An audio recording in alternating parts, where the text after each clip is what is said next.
Halo Sobat Philip semuanya, kembali lagi di podcast kesayanganmu ngobrolin tentang investasi dan keuangan untuk masa depan. Bareng saya Anggit, dan kali ini saya tidak sendirian, saya sudah bersama dengan pakar di bidangnya masing-masing. Pakar politikus, wah. Nah kali ini saya bareng Mas Budi dari Total Politik. Halo Mas Budi. Halo Mas Anggit. Gimana kabarnya Mas? Baik, dan semakin senang tadi dibilangnya pakar politikus. Jadi bukan pakar politik, pakar politikus. Karena politikus yang menjadi aktor-aktor yang diamati. Jadi udah ada yang di atasnya, ini Mas Budi di atas segala-galanya nih. Bareng Mas Edo dari tim Research Philip Sekuritas Indonesia. Nah hari ini kita ngobrolin apa Bapak-Bapak? Justru gue pengen tanya nih, dunia financial market nih jelang pemilu nih nano rasanya orang cemas, resah-resah gemas atau gimana? Nah kita tahu kan bahwa kurang dari 80 hari ya Mas Budi ya? Kurang lebih segitulah. Kurang dari 80 hari lagi kita udah mulai nyoblos pemimpin Indonesia untuk 5 tahun ke depan seperti apa nih. Kita tahu bahwa pasangan pertama ada Amin atau ada dari Pak Anies Baswedan dan juga Caimin. Pasangan kedua dari Bapak Prabowo dan juga Mas Gibran, dan pasangan ketiga ada Pak Ganjar Pranowo dengan Pak Mahfud MD. Nah kita mungkin akan jauh ngobrolin tentang masing-masing dari ketiga paslon ini seperti apa gitu ya. Mungkin saya akan mulai dulu dari Mas Budi nih. Kurang lebih Mas, dari gambaran 2019 ke 2024, apakah pemilu ini akan terjadi kurang lebih sama atau ada perbedaan yang sangat dominan, Mas? Ya, yang pertama sih pemilu 2024 kali ini penuh dengan kejutan. Semuanya hampir punya elemen-elemen of surprise yang tinggi banget ya. Kalau di dunia financial market atau di dunia ekonomi, mungkin kejutan yang terlalu banyak juga mengkhawatirkan ya. Betul. Ya. Tapi di dunia politik, kejutan yang terlalu banyak adalah menjadi wajah penting dari ada game politik yang bilang bahwa ya politik adalah art of possibility gitu. Politik adalah seni dari kemungkinan. Sehingga ada game itu di-exercise betul oleh para politisi kita untuk menciptakan kejutan-kejutan yang mengagetkan kita semua, sehingga akhirnya muncullah 3 pasangan calon presiden dan wakil presiden yang akan bertarung di pemilu besok. Yang pertama, ini agak berbeda dibanding pemilu 2019, karena di pemilu 2019 itu kita masih mewarisi polarisasi yang relatif sama sejak pemilu Pilkada DKI 2012. Iya betul. Itu kerasa banget bahwa dulu ada berita satu keluarga pecah semua. Betul. Ya, kamu di WhatsApp grup ada yang live, ya kan? Ada yang cerai, sama tetanggamu nggak ini. Betul sih. Ya kan, lomba 17-an di komplek tuh udah bukan lomba balap karung aja tuh, lomba antara pendukung Prabowo sama pendukung Jokowi. Iya betul itu Mas. Lombanya ideologis kan. Sekarang udah relatif enggak, karena sesama saudara yang bertarung. Tapi saudara itu maksudnya apa ya? Semuanya masih dalam ranah atau rumahnya pemerintahan Jokowi. Rumah pemerintahan Jokowi ini termaktub atau termanifestasi dari 3 kandidat yang saat ini bertarung gitu ya. Mas Ganjar didukung oleh PDI Perjuangan. PDI Perjuangan tentu menjadi PDI Perjuangan dan P3 masih menjadi bagian penting dari kabinet Pak Jokowi. Pasangan kedua, itu pasangan ketiga ya, pasangan kedua lupa ya, saking ada nomor urut. Itu bukan maksudnya apa-apa ya, cuma lupa nomor urutnya. Kan belum terbiasa, ini masa kampanye. Jadi tolong Anda yang akan bertarung, ingatkan kita soal nomor urut itu ya, supaya kita nggak lupa salah nyebutin. Pilih nomor 3, ternyata maksudnya Anies gitu, ternyata Ganjar gitu kan, salah. Yang kedua tentu Prabowo Gibran ini juga bagian dari pemerintahan Jokowi, bahkan di antara 3 calon, Prabowo Gibran yang mungkin dianggap mewakili wajah dari pemerintahan Pak Jokowi sekarang. Yang ketiga Mas Anies dan Caimin, meskipun kita tahu nama koalisinya Koalisi Perubahan, tapi 2 dari 3 partai pengusungnya adalah masih tergabung dalam koalisi pemerintahan. Dan sampai sekarang belum ada tanda-tanda mereka akan keluar sendiri atau dikeluarkan oleh Pak Jokowi. Belum. Jadi mereka masih bagian dari pemerintahan Pak Jokowi yang tentu saja masih menikmati indahnya dan nikmatnya kekuasaan politik ini. Tapi gini, masih ada waktu. Jadi kalaupun mau nyalain Pak Jokowi atau mengkoreksi kinerja pemerintah, mereka punya andil semua dalam pergerakan dan pertumbuhan pemerintahan ini selama 10 tahun terakhir. Jadi nggak ada yang berhak 100% mengklaim bahwa keberhasilan Jokowi selama 10 tahun adalah keberhasilan saya, ataupun yang mengklaim atau menghardik bahwa kegagalan pemerintahan Jokowi adalah itu bukan menjadi bagian dari kegagalan saya. Itu yang menjadi paling penting. Yang kedua, yang patut kita syukuri nih Mas Anggit. Kalau tadi kan buat bingung nih, jadi kita nggak bisa terlalu gas-gas amat karena kita masih teman juga, saudara kandung, mau nyalahin juga bahwa kita menjadi bagian dari itu. Jadi agak susah nih dalam, kalau dulu kan oposisinya jelas, pemerintahannya jelas. Tapi yang kita patut syukuri jelang pemilu 2024 ini, kita udah nggak menemukan lagi isu politik identitas. Betul. Dulu kan kita sampai ada kadrun, cebol, soal aduh ini nanti kalau yang ini menang maka asma Tuhan tidak ada lagi. Ada kalimat-kalimat yang mengerikan kayak gitu, gua rasa udah nggak ada sekarang. Rasanya mimpi buruk semuanya. Mimpi buruk. Jadi kesannya itu kalau nggak hancur banget, kita berhasil banget gitu. Sekarang alhamdulillah kita udah nggak ada politik identitas, karena kalau politik identitas itu kayak luka gitu ya. Itu tuh luka bacok yang sembuhnya lama. Iya. Kalau ini politik ini paling gores-gores dikit, lalu kasih lecet-lecet, lu kasih apa inilah obat-obat dikit udah bisa kering gitu. Jadi menurut gua kali ini kita akan masuk ke dalam pertarungan politik yang normal setelah kita 2 kali pemilu mengalami pertarungan politik yang melibatkan politik identitas yang mengerikan. Sekarang meskipun terlihat juga sama ngerinya secara pertarungan, tapi kita nggak akan menemukan keberingasan dan kebanalan politik seperti 2 pemilu yang lain. Jadi patut disyukuri.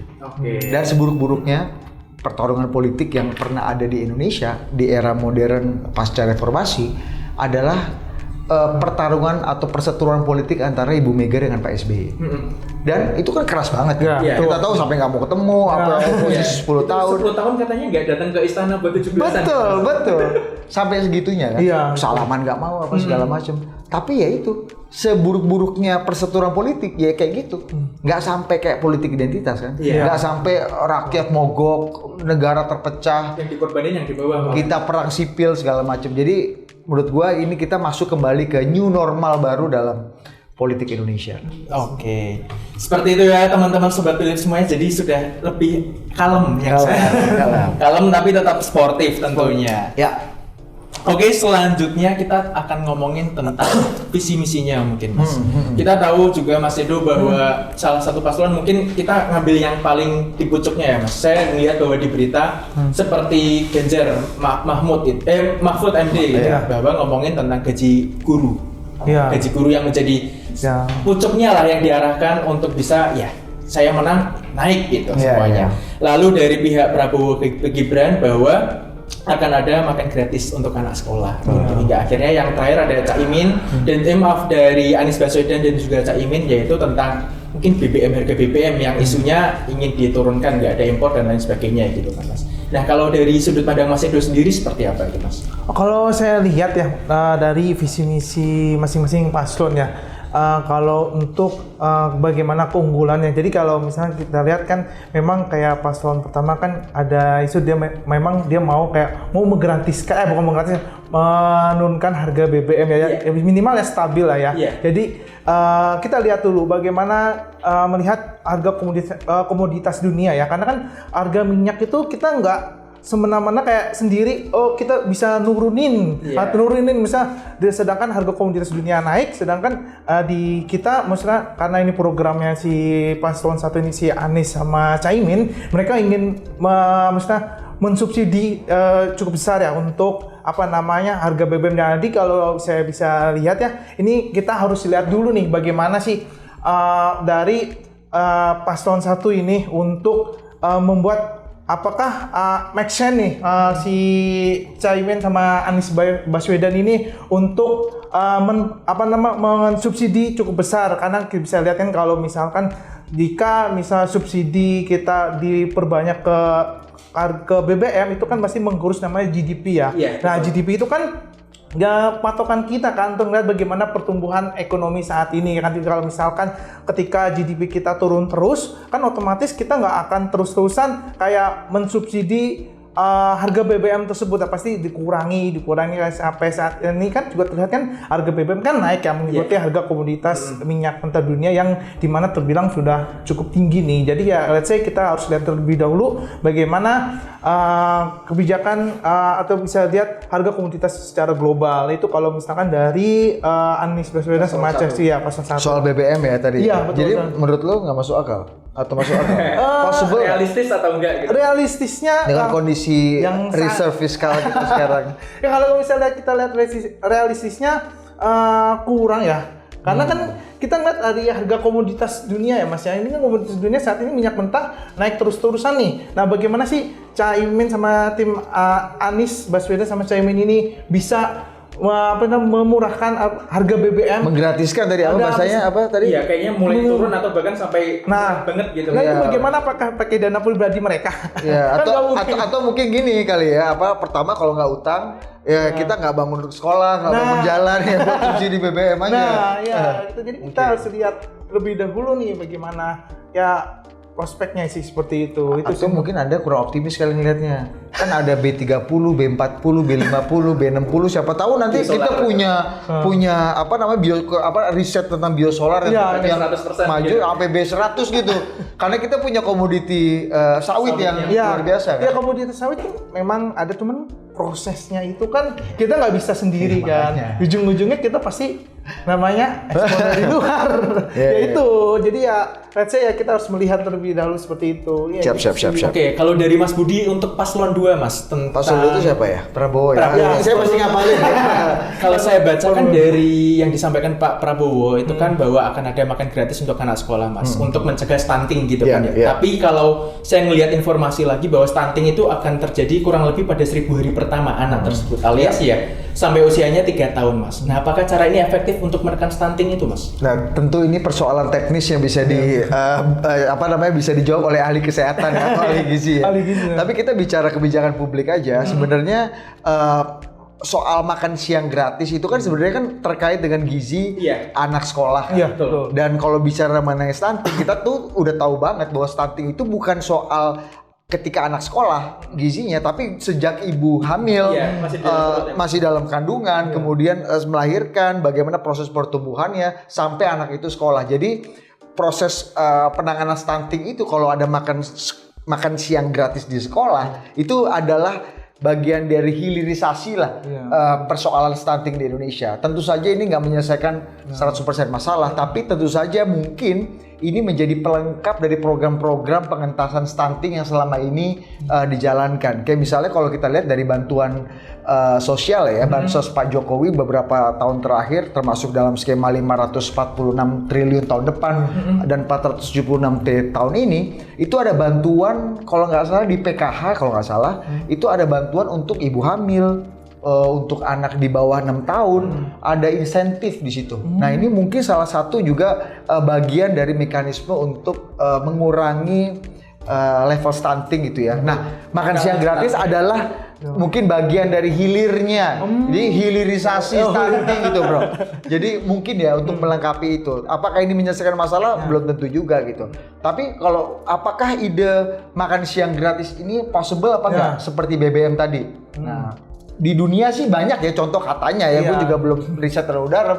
Tapi kalau gue lihat misalnya salah satunya ini program seperti ini pernah dimulai awal-awal di abad ke-20 tahun 1906 atau 1908 di Inggris.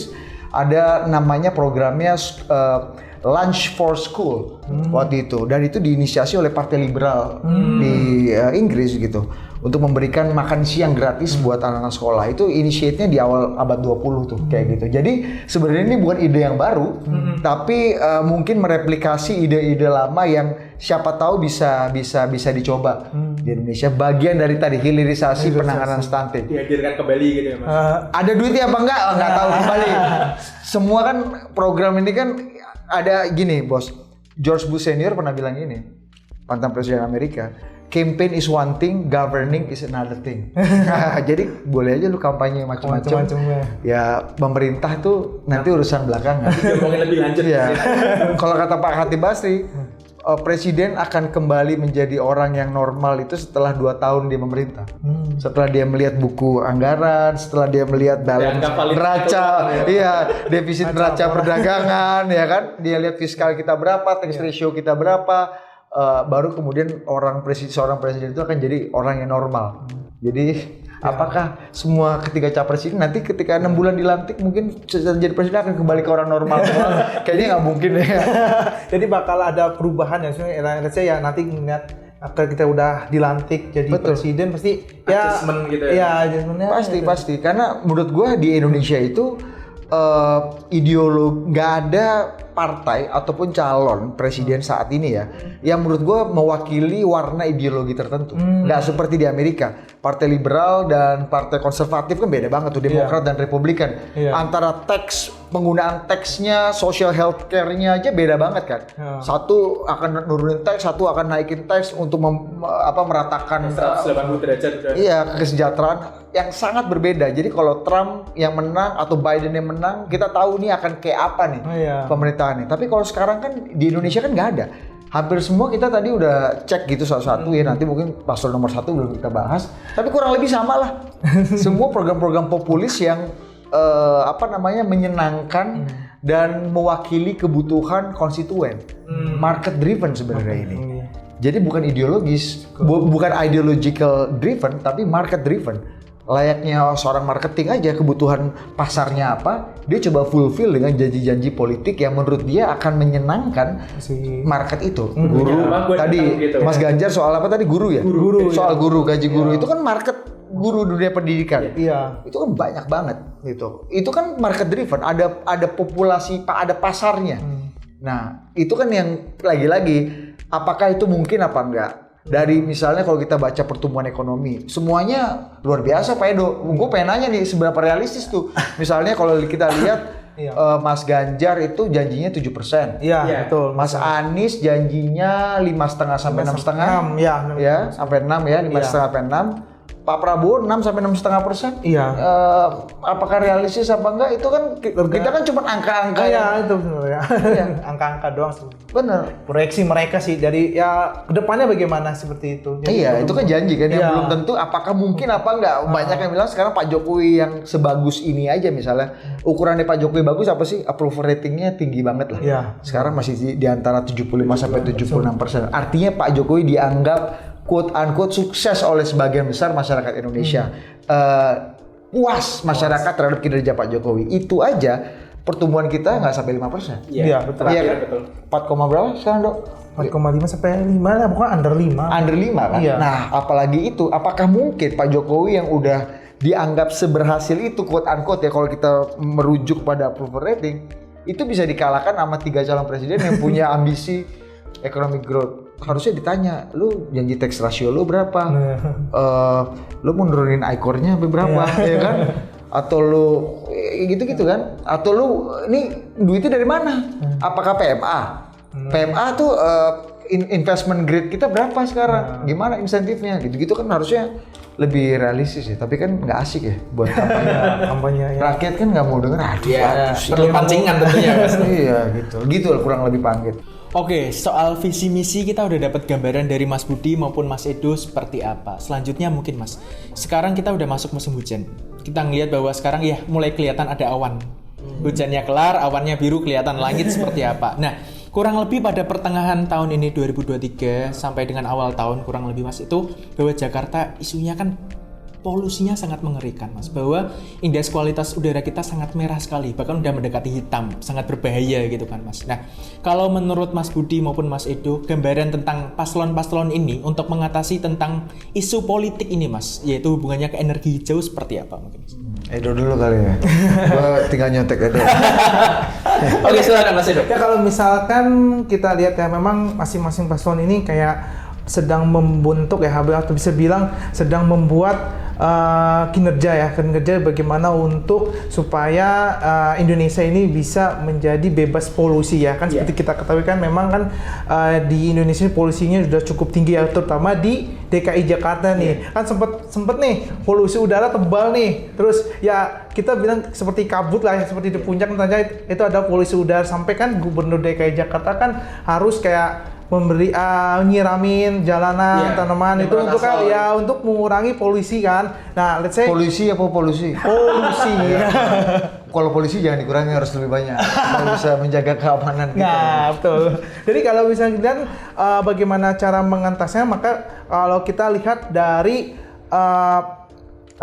pemerintahan si Presiden Jokowi ya, dimana kalau kita lihat bahwa kan bagi Presiden Joko Widodo ini kan untuk mengentaskan polusi itu adalah mereka membuat namanya bursa karbon ya. Yang bursa karbon ini kan memang baru-baru banget nih Mas ya, Mas Anggit. Jadi baru banget dan baru listing di 22 November 2023. Jadi bisa dibilang bursa karbon ini merupakan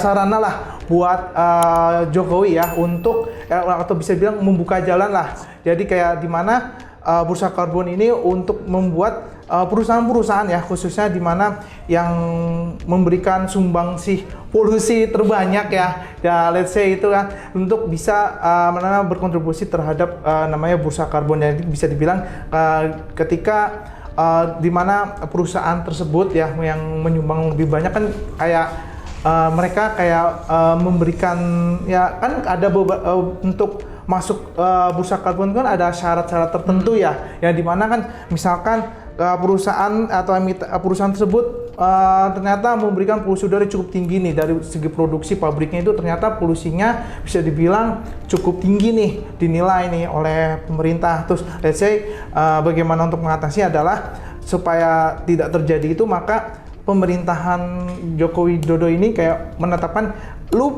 lu boleh bayar, lu misalnya lu mau polusi nih, produksi apa silakan, asal lu bayar nih. Jadi ada harganya nih, dia menyumbangkan polusi banyak, let's say pasti harganya lebih mahal. Jadi ada range-nya sendiri sih atau rate-nya sendiri sih. Jadi masing-masing itu ya. Jadi rencana dari itu kenapa Presiden Joko Widodo ini mencanangkan adanya bursa karbon, yaitu supaya perusahaan-perusahaan khususnya pabrik-pabrik yang menyumbangkan polusi udara cukup tinggi itu bisa mengurangi ya, karena kan let's say kan kayaknya Joko Widodo ingin melihat atau bisa dibilang dia ingin menjadi green Indonesia lebih hijau. Ya, let's say gitu sih. Jadi let's say gimana itu? Jadi ketika nanti kan Pak Jokowi udah membuka jalan nih. Biasanya kan adalah untuk melanjutkan bagaimana bagian tiga paslon ini untuk meneruskan nih dari rencana dari pemerintah Joko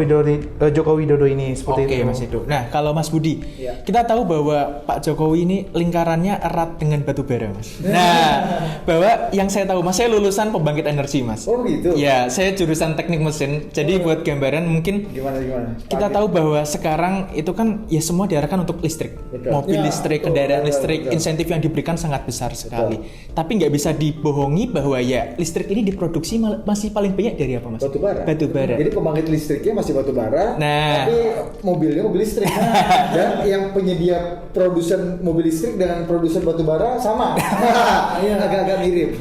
Nah, kalau menurut Mas Budi dari paslonnya sekarang masih kriteria selanjutnya itu seperti apa, Mas, untuk EBT ini? Gitu. Kalau menurutku ya, ekonomi hijau atau energi baru terbarukan adalah menurut gue sama dengan program-program populis lainnya, itu harus diungkapkan, harus ditelurkan, karena ini adalah bagian dari konsekuensi untuk bisa merangkum atau memikat hati terutama kelompok milenial Gen Z yang kita tahu sangat care sama isu-isu terkait dengan lingkungan. Lagi-lagi ini isu yang sangat populis, yang sangat baik sebenarnya untuk sustainability kita, tapi apakah mungkin dilaksanakan atau enggak? Dan secepat itu rasanya juga. Betul, di tengah kalau kita lihat semua pengambil kebijakan, kalau kita lihat ya dari orang paling kaya, semua pengambil kebijakan, orang-orang yang bahkan berinvestasi di kendaraan listrik, semuanya juga punya linkage atau kaitan yang erat dengan perusahaan batu bara atau energi fosil gitu ya. Betul. Jadi gimana caranya gitu ya bertransformasi atau mengharapkan kita punya transformasi yang cepat ketika lagi-lagi ini supply demand kan dalam ekonomi. komoditi kita masih banyak. Iya. Kita masih jadi super power komoditi. Stok masih luar biasa. Bahkan nikel kita berani stand up dengan kita stop ekspor. Karena kita menjadi salah satu raja nikel. Gitu. Meskipun dikutuk satu dunia tapi kita berani gitu lah, lah. Ya, sekarang masih bisa gitu. Menurut gua ini for the next 5 years ini menjadi isu yang penting, tapi akan berjalan simultan dan berjalan sangat perlahan. Ketika kekuatan harga komoditi yang kita punya atau reserve atau reserva energi fosil kita itu masih cukup tinggi dan masih jadi superpower di dunia. Menurut gue ini akan menjadi disinsentif sendiri bagi siapapun ya, baik itu calon presiden atau nanti presiden terpilih atau pihak-pihak aktivis lingkungan, orang-orang yang sekolah pembangkit listrik ya, Mas Anggit gini ya, yang pengen Indonesia ini green economy ke depan. Iya. Pembangkit listriknya dari air aja, dari angin, dari geothermal, whatever, yang sangat ramah lingkungan. Tapi ketika ini menjadi komoditas yang menjadi kekayaan kita itu masih reservanya masih tinggi dan harganya masih sangat bagus, tentu saja ini menjadi penghambat lah ya sebenarnya kita bisa transisi ke energi baru terbarukan secara smooth. Ini akan jadi Ini akan jadi jualan politik yang sama manisnya seperti tadi, makan gratis, gaji guru ataupun BBM gratis.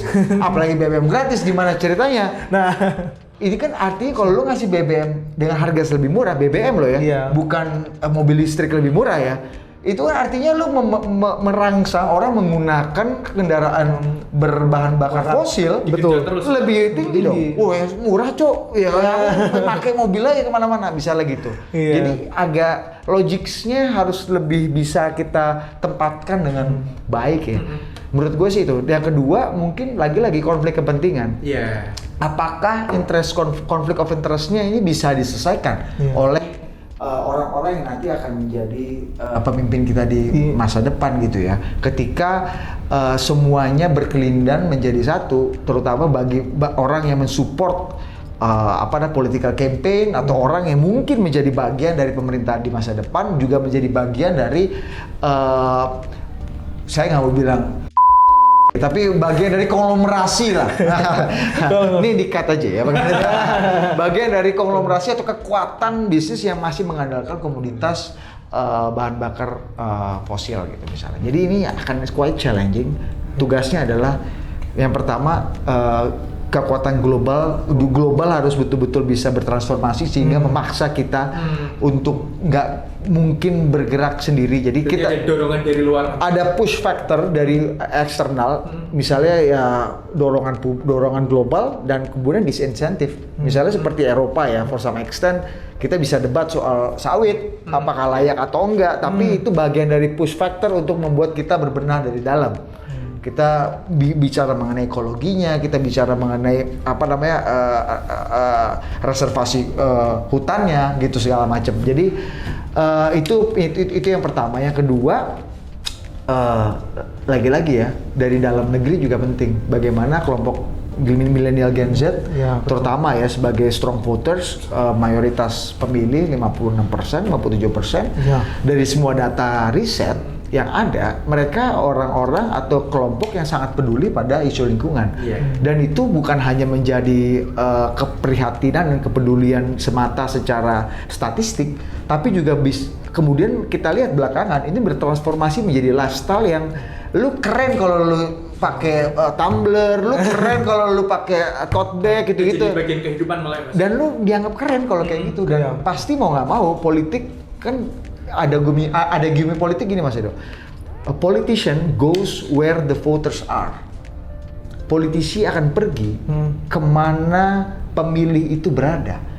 Ketika votersnya semakin peduli terhadap isu ini, politisi akan menyesuaikan diri. Nyemplung juga. Jadi gitu. Karena lagi-lagi kita bukan basisnya ideologi ya. Yang tadi gue udah jelasin. Semua sama aja. Sekarang market driven. Kalau dulu misalnya apakah Indonesia ini ekonominya atau politisinya nggak punya ideologi? Memang iya, sangat pragmatis Pak Anggit.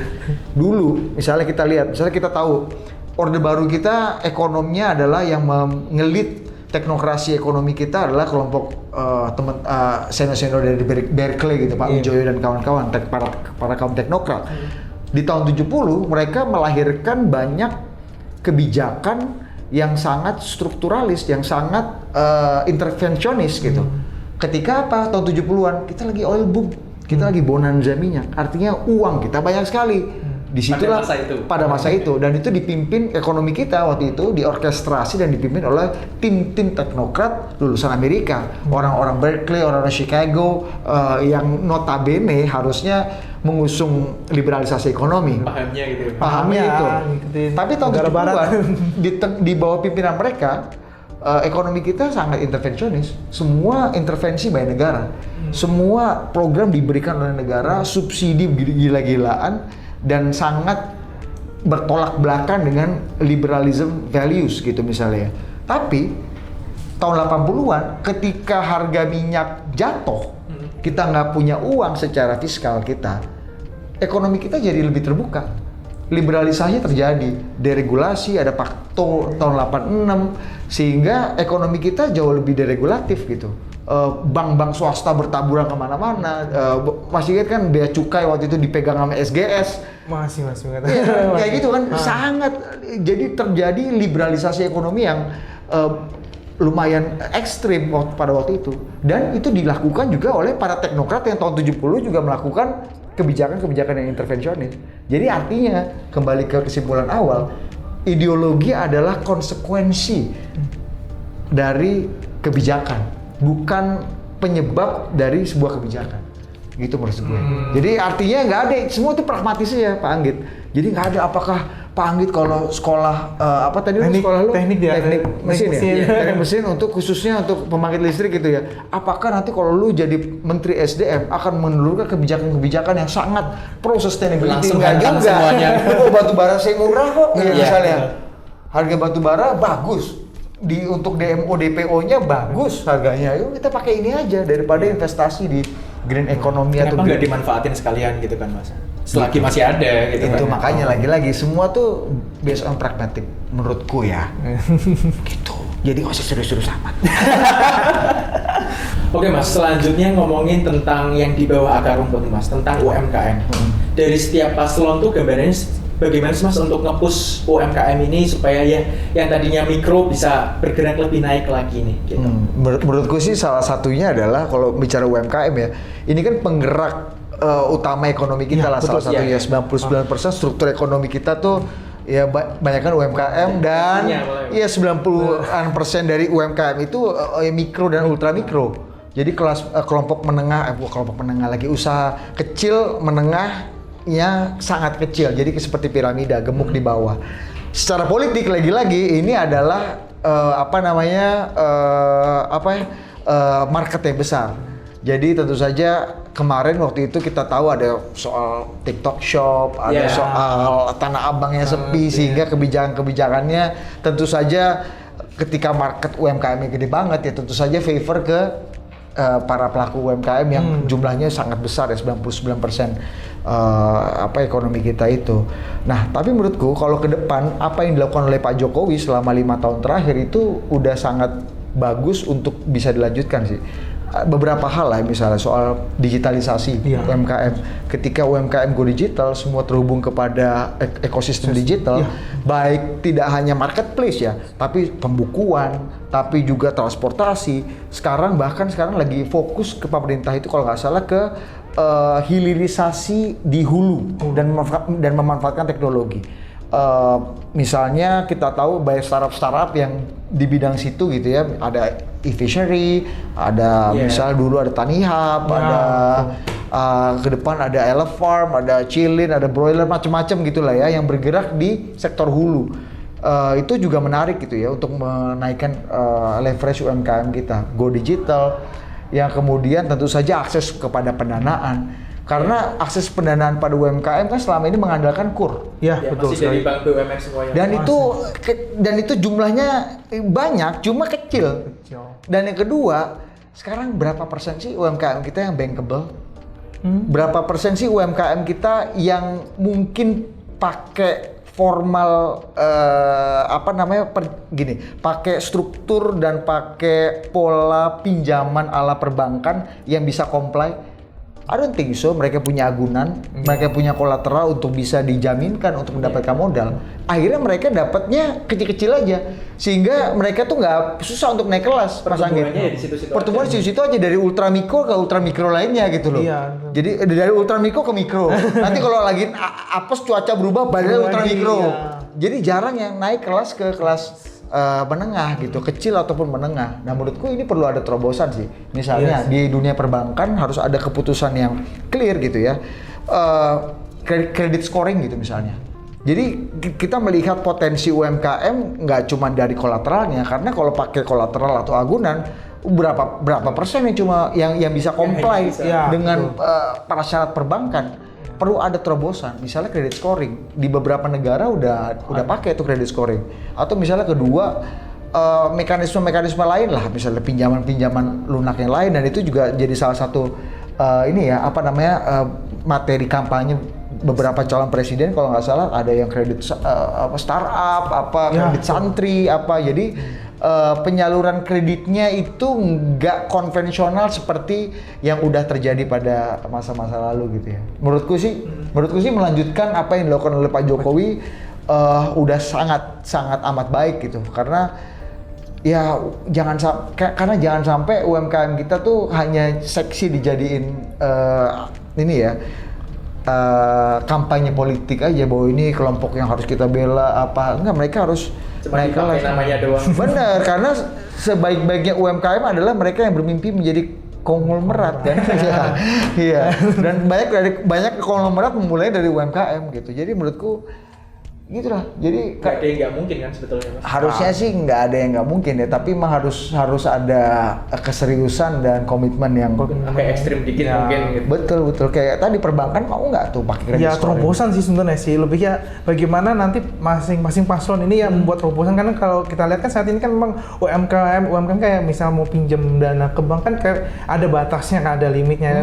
Kalau kita mau naik ke atas itu sulit karena ada persyaratan yang harus dipenuhi oleh maksudnya si calon peminjam ini. Jadi gimana sih mbak pakai ini kan pembukuan yang bankable? Nggak bisa, bos. Apalagi kayak misalkan rakyat kecil, misalkan kayak UMKM kecil kan pingin berkembang ya kan, dia mana ada sih kayak jenis laporan keuangan kayak bikin pembukuan lah, let's say kan walau mungkin kompatibel kayak mereka kan kurang tahu ya, mungkin mereka yang tahu kalau misalkan laporan keuangan ya cuman maksudnya uang keluar sama uang masuk, uang keluar berapa, uang masuk berapa, jadi tinggal dihitung totalnya gini kan. Sedangkan kalau di bank ini kan lebih kayak mereka harus spesifik ya, terutama kayak bank-bank pemerintah, BUMN itu mereka nggak mau asal kasih pinjam. Jadi kayak gimana nanti next kalau untuk masing-masing paslon ini ya bisa bikin di fleksibel ya. Jadi ketika nanti UMKM ingin berkembang lebih besar itu untuk pinjamannya bisa dipermudah sih seperti itu ya. Jangan hanya orang besar aja nih dia udah kaya nih, nah dia bisa pinjam sampai MMNTT-an kan,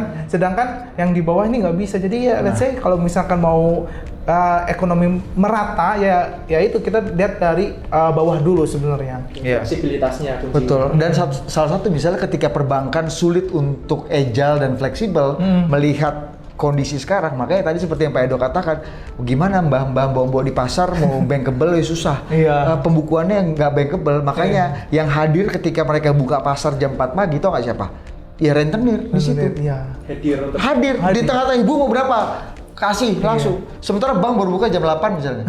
Mereka harus sudah jualan jam 4 sore. Kayak gitu-gitu. Yang tanpa syarat, tanpa tetek bengek segala macam, meskipun bunganya tinggi. Itu jarang diketahui oleh masyarakat kecil kita. Iya, dan itu yang harus dipenuhi ya. Bagaimana sektor formal ini bisa menyesuaikan dengan kebutuhan-kebutuhan yang lebih agile. Makanya sekarang harapannya salah satunya di lembaga penyaluran dana non-bank.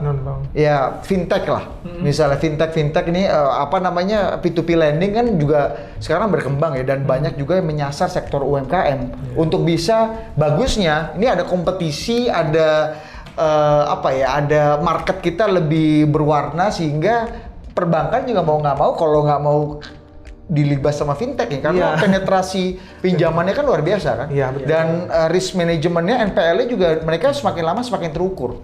Karena kebanyakan pengusaha ultra mikro dan mikro kita yang minjem uang ke bank, umumnya mereka lebih kompleks kok, lebih lebih taat dalam membayar utang segala macam kan. Yang kadang-kadang yang pelanggan yang tinggi-tinggi gitu. Iya. Itu loh. Maksud gue ini berkembangnya fintech ya, itu juga menjadi harapan baru ya bagi UMKM kita untuk bisa mengakses pendanaan alternatif di luar perbankan konvensional yang selama ini mereka sulit lah mendapatkan dana untuk bisa akses menurut gue. Dan untuk bank mungkin jadi pacuan malah ya Mas. Betul. Mau nggak mau harus berubah dong. Kompetisi bos. Ada saingan, jadi bank ada saingan itu fintech itu sendiri. Iya. Sementara fintech juga mau nggak mau sekarang udah harus semakin stop ugal-ugalan misalnya ya. Bakar-bakarnya stop dulu karena bisnis yang baik adalah bisnis yang sustainable kan. Ya, betul. Nah sekarang udah makin ketemu nih equilibrium ya. Perbankan juga mau kemudian berubah lebih fleksibel, fintech juga nggak seugal-ugalan dulu misalnya, harus lebih rasional. Jadi semua akan kembali ke tengah menurutku. Dan yang diuntungkan masyarakat kita. Yang diuntungkan masyarakat dan pelaku UMKM. Jadi kita bagaimana mendorong UMKM yang mostly mungkin 90-an% sektor informal, di mana di situ nggak ada jaminan kesehatan, jaminan ketenaga kerjaan, hari tua dan macam-macam yang di Philips dapetin gitu ya. Itu akhirnya bisa dapat gitu. Jadi UMKM kita juga kita harus dorong ke sektor formal. Makanya sekarang pemerintah kan kalau kita lihat punya banyak banget insentif terutama untuk pembuatan NIB. Undang-undang Ciptaker misalnya Omnibus Law itu membuat banyak sekali terobosan untuk mempermudah hal-hal perizinan tadi ya, dan formalisasi usaha UMKM. Jadi kan cukup NIB sekarang udah bisa bikin usaha. Dan kalau lu udah masuk ke sektor formal, udah punya legalitas yang lebih baik, itu lu bisa mengakses perbankan, lu bisa punya akses kepada pasar lebih baik. Sekarang juga kabarnya sertifikasi halal udah lebih desentralisasi dan lebih mudah sehingga jadi lu lebih bisa mengakses pasar lebih banyak kan. Lu bisa jualan di itu tadi titik-titik mart yang ada di kita. Tadi kan nggak bisa, lu harus punya prasyarat badan POM, sertifikasi halal dan macam-macam yang gimana mbah bawa di pasar Palmerah bisa comply sama itu. Betul sekali, betul. Sekarang menurut gua jauh lebih baik. Menurut gua nggak ada yang Pak Jokowi di sektor ini itu udah melakukan hal yang on the right track. Digitalisasi jalan, banyak startup-startup yang terutama anak muda inisiasi ya, itu hadir untuk membantu sektor-sektor ini. Di dunia pendanaan juga seperti itu. Perbankan mau nggak mau udah mulai tersaingi lah. Ada kompetitornya nih, fintech yang semakin lama semakin penetrasi keuangannya makin bagus dan NPL-nya semakin rendah. Mereka udah semakin rasional dalam jadi mengincar masa depannya sebetulnya. Menurutku ke depan akan lebih bullish. Udah keluar nih kalimat-kalimat yang mengarah ke market tahun depan. Ngomongin tadi udah ada bahasa tentang bullish nih. Ini bukan ngomongin yang banteng menanduk ya Mas. Bukan. Bullnya bukan banteng yang itu. Bukan. Maksudku Chicago Bulls kan.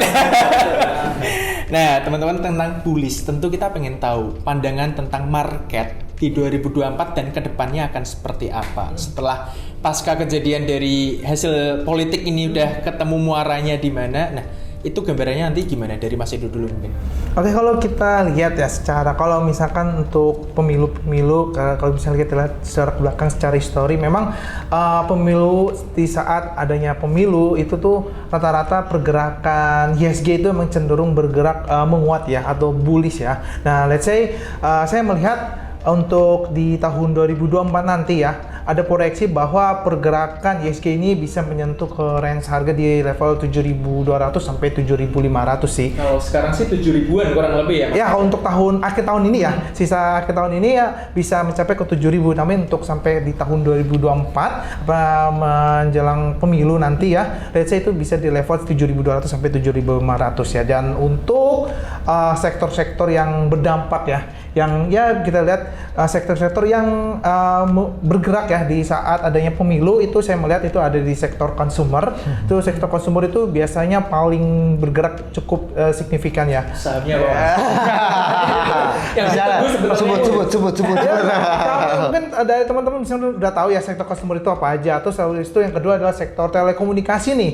Sektor telekomunikasi juga saya lihat ini cukup kuat ya di saat menjelang pemilu ya. Biasanya kan tahu lah ya sektor telekomunikasi kan ya banyak untuk kampanye ya, terus iklan-iklan juga kan, itu telekomunikasi sangat cukup oke di saat pemilu. Terus yang ketiga itu perbankan. Perbankan itu juga pasti itu. Perbankan itu saya lihat itu pasti ketika di tahun-tahun pemilu itu sektor perbankan juga ikut naik. Dan yang terbaru di tahun ini ya bisa dibilang sektor kesehatan nih. Sektor kesehatan ini udah mulai bangkit ya, mengingat di mana nampaknya para masyarakat itu sudah mulai sadar akan kesehatan. Iya, aware ya kan. Dulu yang di mana sebelum ada COVID-19 datang kan mereka nggak aware tentang kesehatan, dan setelah pasca COVID ini nampaknya masyarakat udah mulai aware tentang kesehatan. Jadi bisa dibilang sektor kesehatan juga menjadi salah satu sektor yang cukup oke ya, bisa dilirik untuk market ya, seperti itu. Nah, tadi Mas Budi ngomongin tentang sektor perbankan. Ini kan berarti ada kaitannya dengan bansos yang akan keluar di tahun depan. Nah, itu gimana Mas? Aduh, gua nggak tahu juga tuh. Tapi ya bansos adalah salah satu ini ya upaya untuk yang sangat rasional dan sudah terukur, sudah teruji untuk bisa membuat ekonomi kita berputar di bawah. Yang kedua, mempertahankan atau menjaga bantalan daya beli masyarakat sehingga permintaan kita juga tetap tinggi, sehingga ekonomi lagi-lagi terus berputar gitu ya. Dan menurutku nggak ada salahnya kita tahun depan akan ada 540-an 6T kalau nggak salah. Mungkin awal tahun akan mungkin keluar 100 atau 150 triliun gitu ya. Nanti ada juga beras segala macam, dan kita tahu bahwa setiap pemilu ekonomi kita cukup terbantu dan terselamatkan. 2009 waktu itu kita lagi menghadapi global financial crisis 2008-2009, iya kan, itu lagi kusut sekali. Tapi kemudian di situ salah satu blessing in disguise-nya, selain ekonomi kita tidak terlalu terhubung dengan ekonomi dunia, tidak seperti Singapura atau negara-negara maju lainnya. Kedua, basisnya konsumsi tentu saja, konsumsi di dalam negeri terutama. Dan yang ketiga ada pemilu, di mana di situ uang beredar cukup banyak gitu. Boosternya itu ya Pak? Boosternya, jadi ada dua menurutku booster yang bisa menyelamatkan ekonomi kita terutama di level bawah terkait dengan daya beli ya. Tentu saja bansos untuk ratusan juta orang. Dan yang kedua pemilu, di mana semua orang akan uang kertas akan beredar banyak gitu di masyarakat. Ya efeknya mungkin akan ada inflasi, apalagi kalau kita lihat situasi global ekonomik sekarang juga uncertainty-nya masih tinggi. Kita lihat di Amerika juga capital inflow di sana tetap makin lama makin tinggi, kita outflow-nya juga makin tinggi, sehingga rupiah kita terkoreksi dan punya pressure yang cukup kuat gitu ya. Tapi kan itu sektor lain gitu ya. Tapi kalau sektor ekonomi yang lebih mikro, yang lebih langsung dirasakan masyarakat, kuncinya sih menurut gua di penanganan inflasi, terutama inflasi pangan, ya selama ini Pak Jokowi sudah lakukan ya. Betul. Pak Jokowi itu sangat concern ya untuk mengontrol inflasi pangan, karena basisnya itu bos. Jadi kalau Anda tahu ya Mas Anggit ya, Mas Edo, setiap minggu itu Pak Tito Karnavian, Menteri Dalam Negeri, itu bikin yang namanya Commander Call. Commander Call itu dia lihat semua potensi inflasi pangan di seluruh Indonesia, dan dia akan bikin rapat-rapat khusus kalau ada daerah yang ada lonjakan inflasi lebih tinggi. Dan disitulah program-program atau intervensi-intervensi yang lebih khusus akan dilakukan. Misalnya, kalau ternyata nih biaya logistiknya yang tinggi sehingga membuat harga pangannya tinggi, berarti intervensi di logistik. Kalau daerah nggak bisa, pusat akan intervensi langsung. Bahkan ada kompetisi atau hadiah-hadiah atau insentif-insentif bagi daerah yang terbukti sukses untuk mengontrol inflasi. Begitupun ada juga disinsentif bagi daerah yang nggak bisa ngerem inflasi.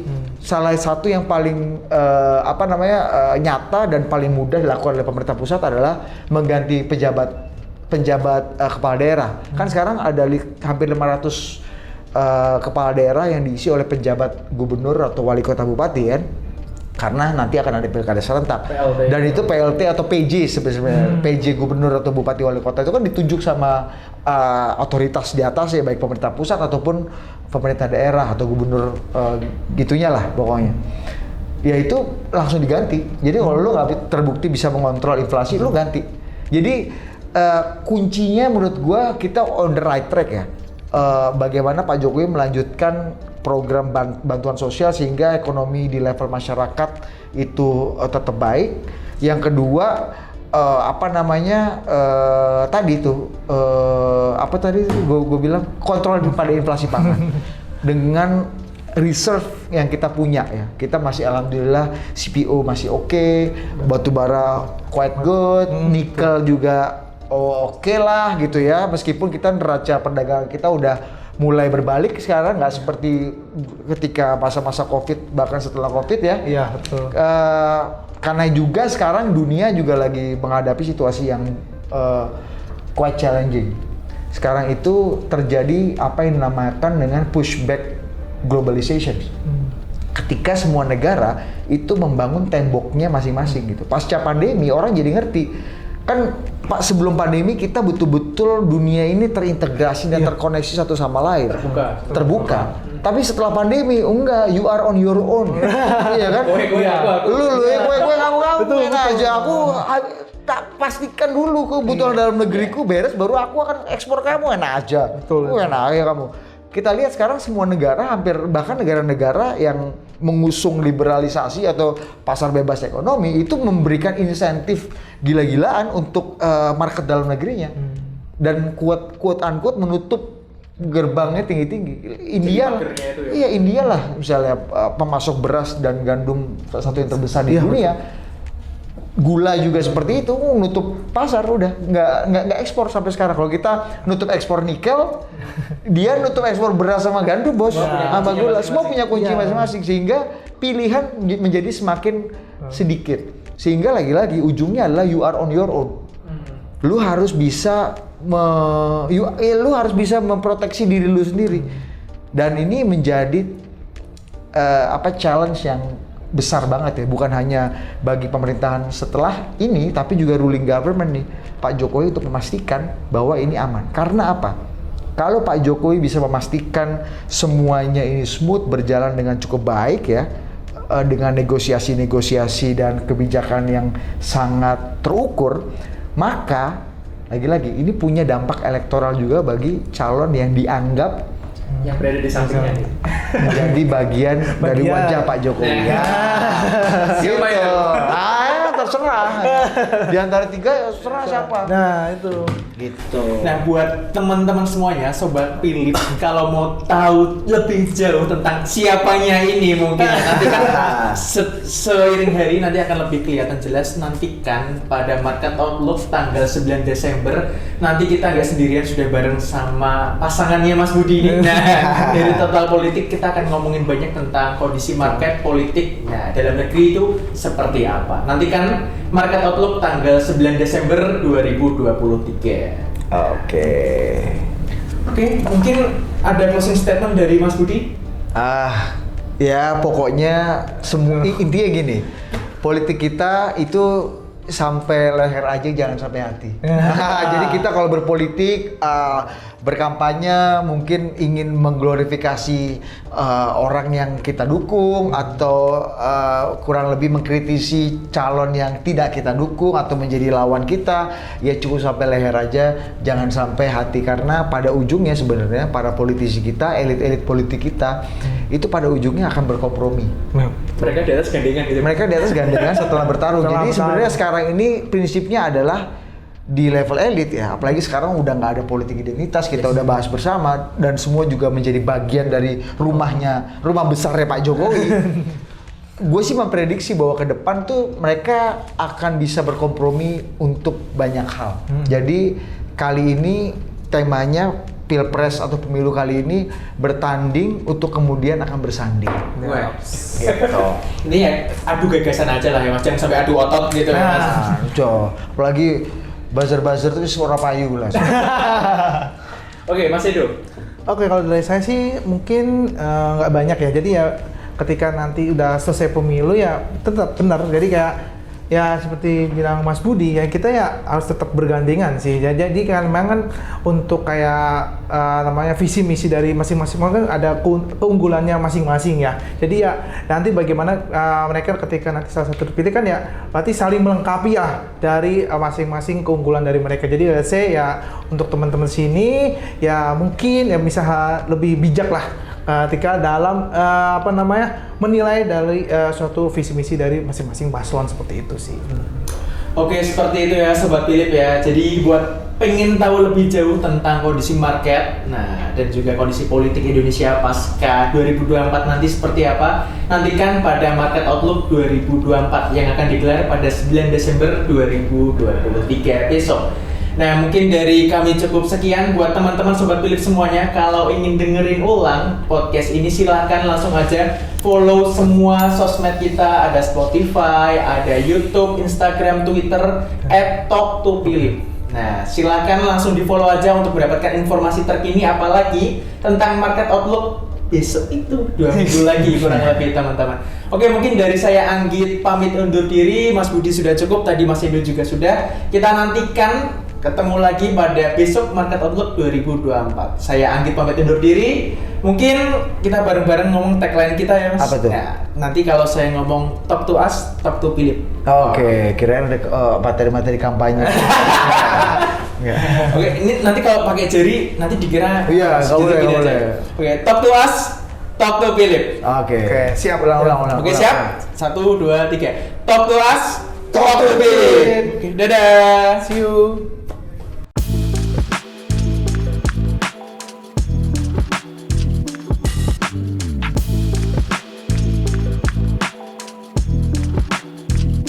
Nah, gimana nih videonya? Menarik kan? Jangan lupa like, comment, dan share ke teman-teman kamu. Dan yang paling penting, subscribe channel YouTube Philip Sekuritas Indonesia. Kamu juga bisa menonton video-video lainnya loh. See you di video selanjutnya.